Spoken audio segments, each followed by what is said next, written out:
Alright, welcome to EVE Online, Menu Freak. Your typical FOB coming up. I'm going to hold down Control and go across the F1 to F whatever.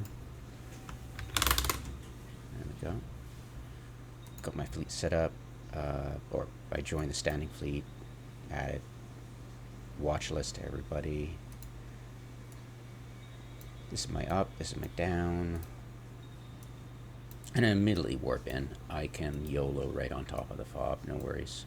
Don't care about anything really.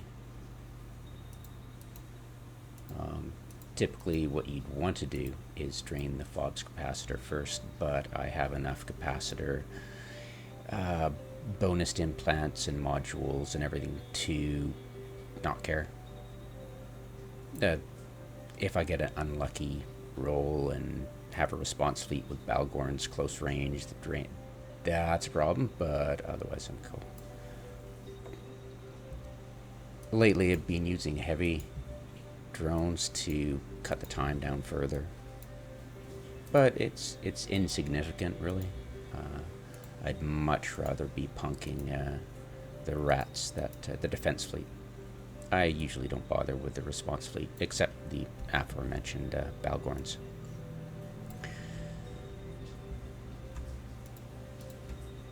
Doesn't look like any rats have spawned right away, which usually means it's going to be battleships, which are Snorefest.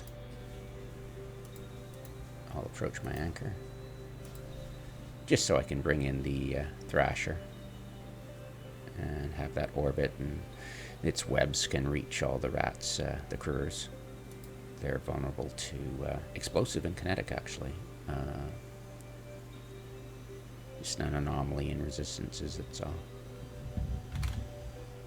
F3, F4, F3, F4, I mean F5, F6, 5, F6, F3, F4. I used to do the like F3, F4 for everyone, then I'll do F5, X6, but yeah, means less moving in my hand this way. Alright.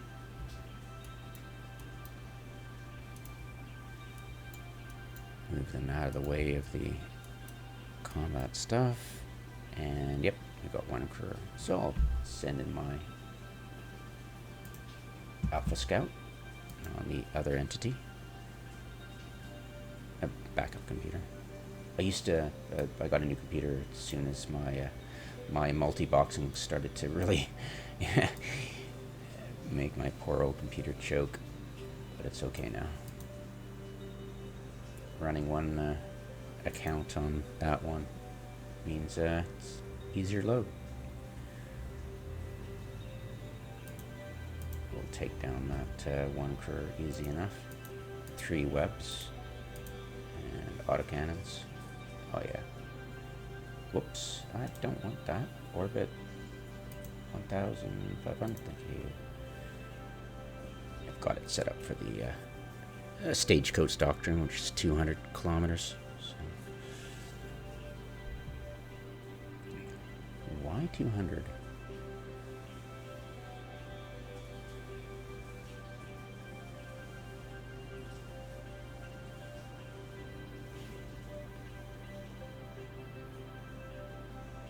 I'll never know. Yes, it's a pity that they said, CCP said that the orbit customization would track certain ship types, but I've never paid attention to how it works exactly. Anyways, so he's orbiting close, blapping. Kerr, should be another Kerr spawning because of that. I guess not. Maybe just an Omen spawn because of, so he's good. Let's leave him orbiting. Hardly ever get shot up by Omens. It happens, but it's massively rare. Except, of course, if you bring a bling ship, and Murphy's Law says you're always going to be targeted. So my Weber is just hanging back, doesn't need to do anything. My ECM boat there's no augers on the field that I care about. And my hauler. Not really interested in trying to find out where the hauler is until if it spawns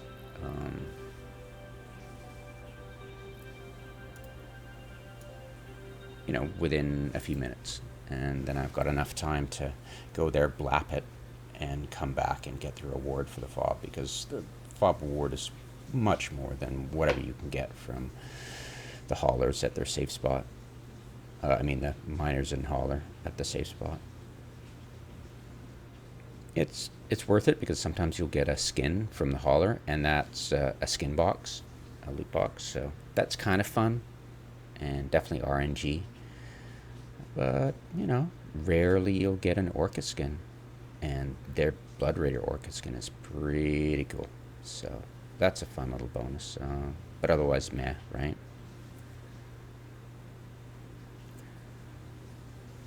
Yeah, see, the reason I do that is because the response fleet will be engaged on the FOB itself, and the hauler and miners will now be sitting ducks, of course, which is less legwork than actually going and hunting down the miners at a asteroid belt and distracting them using, say, MWD frigate. I usually use one of my alpha accounts, say the one on my laptop, to do that.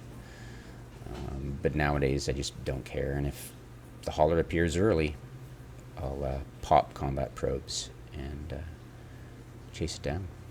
Easy enough to do. Like, let's do it right now. Launch, set it close, and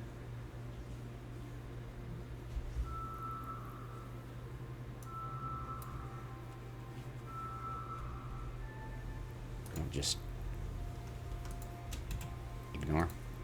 And then if the hauler shows, I'll just analyze right away, get its ID, and then then from that it's a piece of cake to track it down in the system.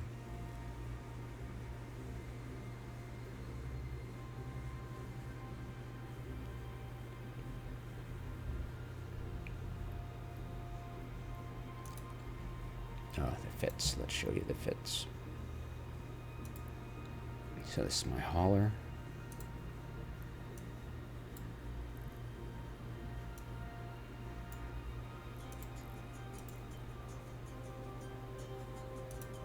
This is, I haven't changed the fit on this for, God, almost a year, probably more than a year.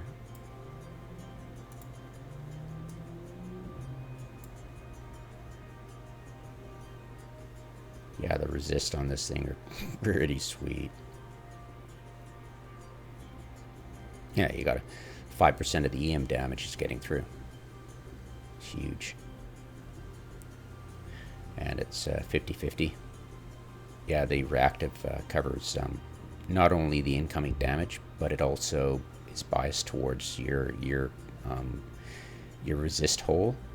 So it prioritizes your resist hole and the damage incoming too, right? So it juggles. So that's kind of cool.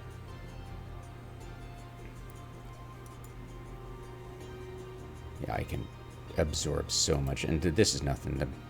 This is 1, 2. So 2 battleships are worth the DPS of 3 omens, but when you get the cruiser spawn, it's usually 6 to 8 omens slash Ashimu, right? And when you have that's the equivalent, like 6 to 8. Let's say the low end 6 DPS cruisers is worth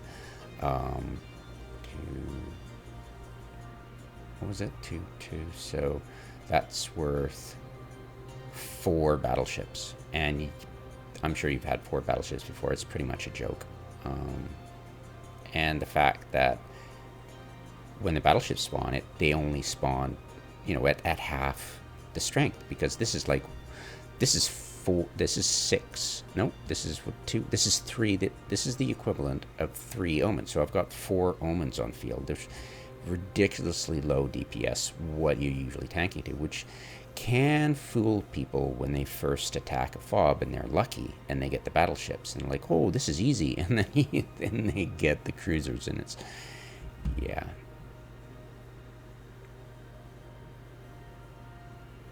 So Republic fleet large cap, doesn't matter what the size of it is, it will get 27. Thukker is 28. Tech 2 is 25 for resist, and it really does lower the damage of the energy drain when you get hit by the FOB for draining. So, but as you can see, I've got talisman implants and yeah, the whole 9 yards. I don't use a mind flood or any drugs on these. I just don't need them. Yeah, talisman. And then capacitor management. Surgical strike is, I don't think it's affecting this trig weapon, but it's for when I go into my, Geddons or whatever I have, right? Balgorns and stuff. And the Lancer, of course, that's for that too. So yeah, that's an extra +5, +5, +10% damage. So it's pretty cool. Yeah, it does add up.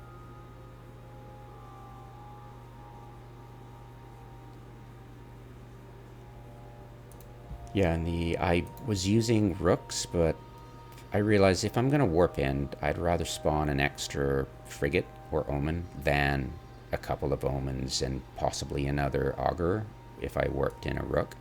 So I went with a Kitsune. I mean, the odds of you getting shot at are super low. You might attract the attention of, say, a single crewer, which hits hard, actually, to tell you the truth. So the plates are smart. I actually want to get in a targeting rig, swap it out for targeting rig, because when I get hit by the FOB for the sensor dampener, I lose lock on a few ships I'm trying to, hit at 39 kilometers, right? So that's unfortunate.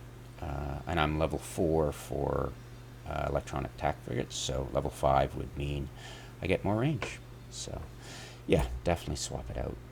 And I'll bring that up here. And I've got the amulet set for plating. Passive tank. This is for my I've never used it, I've never thrown it in harm's way, but this is for my apostle. Yeah, my precious apostle. It'll probably never leave dockering, but it's kind of fun to have it, right? And let's bring up this. And I've got Centurion implants on this one. I don't think I'll actually use these. I think I'll just give it back into my storage area, but whatever. And I've got Centurion. Yeah, really fun stuff. Means my optimal, it's not really counting. It's going to matter on this battlefield, but for PvP, it's pretty cool. And last but not least, let's go in and grab the loot. And I didn't see the recall my drones. I didn't see the holo show up, so guess we missed that one. Typically it'll show up within the first 15 minutes. Yeah. There we go.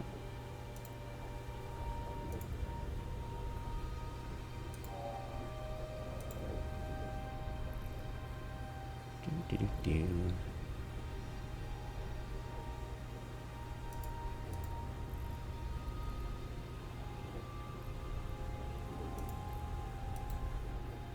Dock up.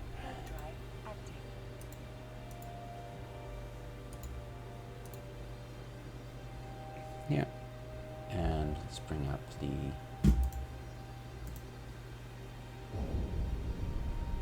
Thrasher's fit, just so you guys can get a gander at that one. It's handy. It's the best thing against the Couriers, actually. So, Docking permission requested. there you go. Yeah, pretty cheap. If it gets blown up, you know, it's like big whoop.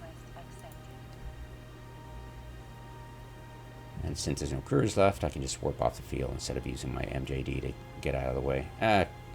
If you're on a tight schedule, it's best to just use MJD and GTFO, especially if there's augurs repping. It can get, I just rather get out and go to the next FOB. Not worth it. And it's not even worth salvaging this stuff. It's like you get, say, 1 million total, and each pilot gets 30 million for the FOB, and then you've got the loot, which is, well, I don't know, what is it, 50 million. So there's completely pointless to hang around and salvage the wrecks, unless you're bored and you got a lot of wrecks on the field. Otherwise, reload. Yeah, I think I do have. I could go in with 4 Drekavacs, which would be fun.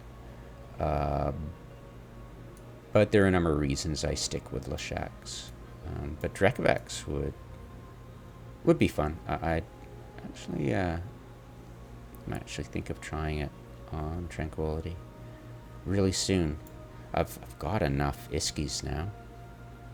I mean, I just passed my billing cycle, like today. I think today? No, yesterday my billing cycle was. That was fun. So I've got enough to skill farm. So yeah, everything else I do now from now on in for 30 days is just gravy. So yeah, I might think of getting 4 Drekavacs and having some fun. Yeah. And of course, the Drekavacs, their weapons can probably tag the rats easier than the battleship class weapons. Yeah, it'll be kind of fun. And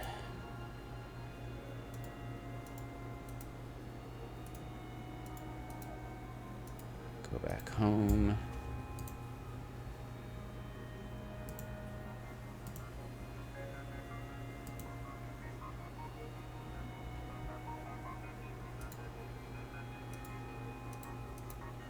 Jump into my scout ships and go look for FOBs later. Yeah, it's the weekend, and yeah, trying to find FOBs is almost impossible. But I got my scout waypoints all set up.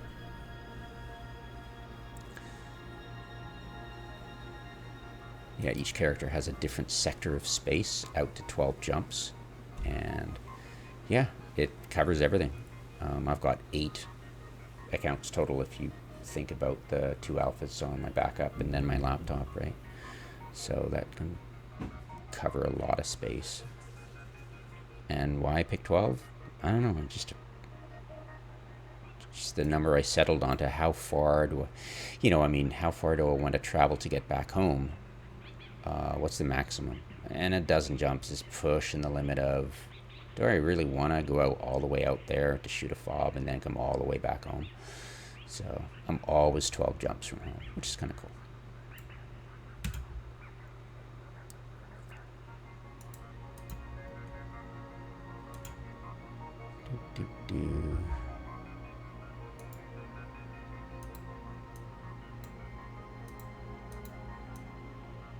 And if you notice, I've got tactical camera on.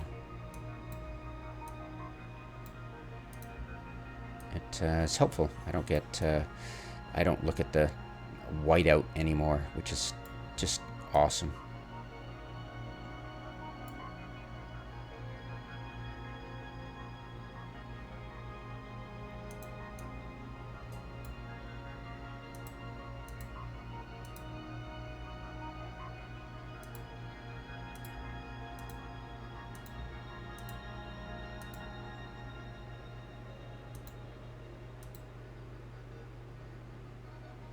I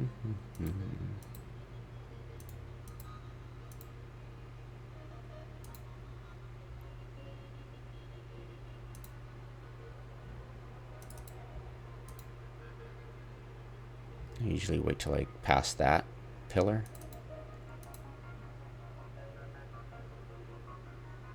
And there we go. And that usually it's when the session timer ends. You can undock immediately after, you know, you've got a session timer, but you can click undock right away and not get an error message. That's one of the few ways you can get around the session timer and just speeding things up, especially on multiple accounts. So everybody's ready to rock and roll with their scout waypoints. All different, of course. No overlap, hardly any. Cool. Ready to rock and roll.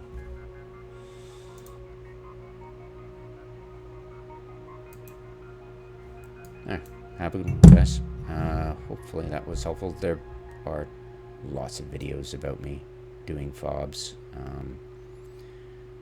If you go in with myrmidons and stuff, I'd recommend going in at 300 kilometers, taking out the defense fleet, and then you really don't have to worry about the FOB anymore because you just defanged it. Have somebody... Well, the response fleet is usually just frigates, so you don't have to worry about it at all. And they don't starburst, which starbursting means they warp out to 400 to 500 and then warp back on your ass. Yeah, that's starbursting. Not fun. Anyways. Yeah, and their crews, they've got a long point, so they don't scram, so your MJDs will work. But to be aware that if you have 0 cap, you're not going to be able to use the MJD. So heads up on that. But yeah, most people will just use myrmidons, come in at 300, take out the defense fleet. You know, spider tank. Same thing I was doing, use their drones to gank everything and then just move in. A bit hairy when there's augurs in the mix and they got lots of cruisers. But it's possible to eradicate those augurs by just their logi, by just using jamming ships. And since, see, what you need to do, the reason you go to 300 is because less than 365 kilometers, the defense fleet will spawn in response to your presence. And the reason I keep most of my guys at least 1,500 kilometers away from the FOB is because outside of that range, as long as they haven't warped to and gotten aggroed by the defense fleet, you're safe at the safe spot. But if after the FOB's dead and you warp your DPS boats back to the safe spot, the rats will follow you. It's tricky.